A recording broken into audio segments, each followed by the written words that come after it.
So Pia has kidney disease. She'd been sick for a couple of months actually. I wasn't sure what was going on with her. I actually thought she was diabetic. She would eat her food, she'd throw up. But then I also noticed she was drinking a lot of water. So I made an appointment in January. We took her, they had a lot of tests done. And then she came back with kidney disease. So they prescribed like a kidney renal diet for her. So she gets like these little pellets. And she also has wet food, but she's not liking the wet food. So that's that. And then they also prescribed her subcutaneous fluids. And that is this liquid here. It's basically like IV that they give humans, but this is for animals. She's got that. I buy that at the vet.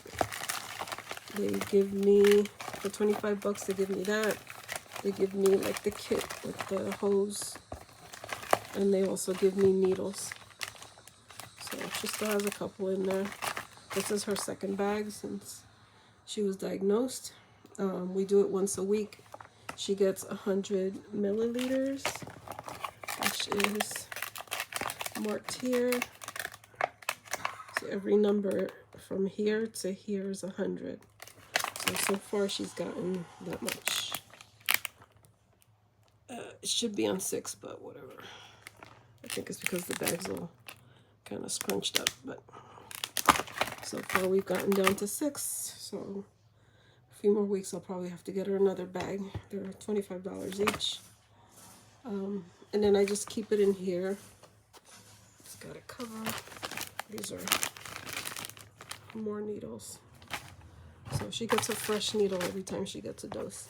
So I keep it in there so it stays clean, obviously, because it's going under her skin and I don't want her to get infections. So I bought this little thing.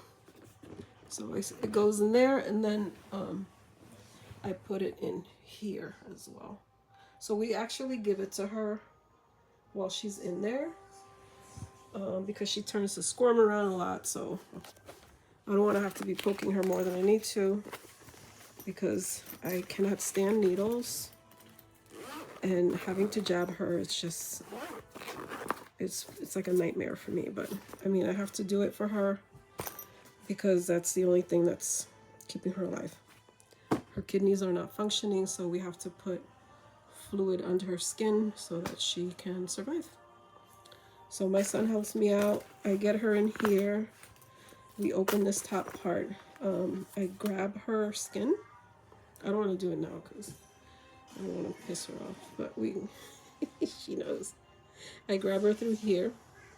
We pull up, and then in that little tent part that I create when I pull her skin up, that's where I insert the needle. And then I try to keep her calm. I have to use this because she tends to lay on her side when I'm trying to, poke her. And if I don't poke her like between her shoulder blades, it hurts her, and I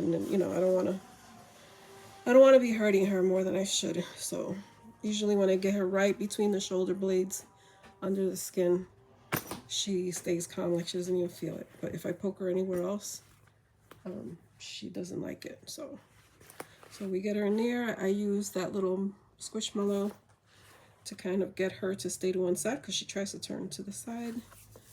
And then while I'm kind of like petting her head and holding her behind so she doesn't squirm around everywhere and get the needle out, my son squeezes that bag, and then we get a milliliter of fluid under her skin.